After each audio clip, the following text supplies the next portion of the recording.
Hey guys, this is Amy and this is Lotus. So today I wanted to talk about rationalizing. During your sobriety, everybody has a certain length of time that they can make it, like right in the beginning you go strong, and then after so long it's difficult to stay sober. You've got that time frame. For me, it's roughly 3 to 4 months. I'll make it real strong 3 to 4 months and then I'll relapse. Or slip. Sometimes it's a slip and then I'm right back on the carriage, But during that time, it's real easy to rationalize.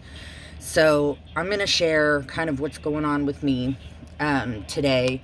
And, I've been sober for a while and it's still hard. I just want to say that, it's still pretty difficult, especially whenever stress becomes overwhelming. And it can. There are all kinds of stressful things that people go through, some different, some similar, some same. And I know most of you that watch my video are dealing with DHS. And, here we go again. Same place as last time. They called DHS on us, and all because Mary hit herself with a toy again. And let me just throw out there, this is a normal thing for a kid with cerebral palsy. Cerebral palsy causes something called spasticity as well as severely high tone. In some cases, Marilyn has spastic quadriplegic cerebral palsy. So hers is pretty intense. It means her body's in pain all the time. And we have to, administer pain meds and all kinds of stuff and do massages and range of motion just to keep her body from, locking up essentially. So one of the things that happens with spasticity and high tone, it makes it difficult to utilize your limbs. So for her, if she picks up a toy and she gets excited, her body instantly tenses up really, really tight. And when that happens, oftentimes she smacks herself in the face. She's clawed herself, she's pulled her hair out, just playing with her hair, and she'll get a handful and she'll get excited because she got it, and then she'll rip it out. So things like that are really common with CP kids. A place like Data McCarty should know that. They said that they were required to report a mandatory reporting. And, I can't iterate this enough. Mandatory reporting, I understand how that works, but it's also common sense. I don't really understand why they think it's okay to call DHS on a parent every time they see a bruise on a child. It's supposed to be suspicious for them to call. And a bruise on her eye that happens multiple times is not suspicious. And if it is to somebody, then they're not paying attention, nor do they know how to do their job correctly, because they deal with CP kids constantly.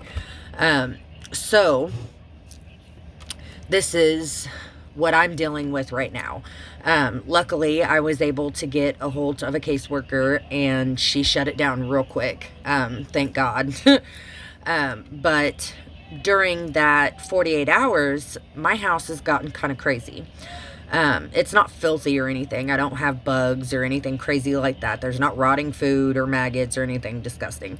But my house is a little crazy. I've got laundry everywhere, laundry that's clean and dirty. It's not put away, or, dishes are piling up. Everything's been kind of rough on me lately with my health. So I've been having trouble keeping up on my house. Well, the minute I found out they were calling DHS, I went, oh my God, I got to clean my house. So my rationalization was, well, if I get high, I can get it done in a day. I can have the house done today.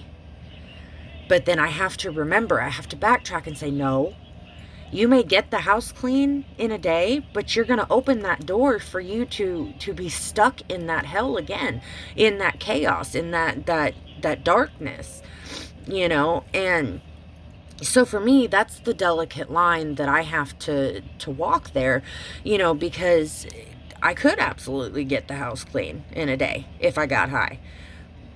But what are the consequences? You have to remember consequences, cause and effect. If I get high, I'm going to get high again, and I'm going to get high again, and I'm going to get high again. And eventually my daughter's going to want to know why mom's so complacent, why mom's not paying attention anymore, why, mom's got her focus on drawing, or, just crazy stuff. Why are me and my husband fighting all the time? Well, because I'm irritable, because I'm high, or I don't have my drugs and want to get high, so I'm irritable. So, at the end of the day, you have to take that step back and go, what is the consequences if I do this? Weigh the pros and cons. You know what I mean? And if you're doing it right, if you're weighing those pros and cons correctly, your pros should never, ever outweigh your con when it comes to addiction. Rationalizing is easy. It's easy to say, well, I could do it this way, and I'm strong enough, I can make it work, I can do it just this one time. But somewhere inside of you that it's never going to be that way. It's not just going to be that one time. You're going to want to do it again and again and again, and before you know it, you're wrapped back in. And then you got to start all over again on your sobriety. So when I felt that way, I had to take a step back and kind of remind myself, hey, I'm going to be ashamed, first of all. The minute I do it, I'm going to feel like crap. I'm going to feel like an awful mother, an awful wife, for breaking my promise, first of all, and then everything that comes along with it. You guys know my drug of choice is methamphetamine, so it's not good whenever you get out there, And so I have to remember that. Weigh those pros and cons, pay attention to the consequence, the cause and effect. We all know how cause and effect works. You do this is going to happen or could happen. And is the risk really worth it? At the end of the day, when you really think about it, is the risk really worth it? Is the risk worth your children?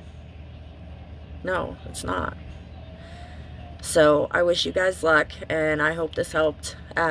Stay positive, guys. Be a Lotus.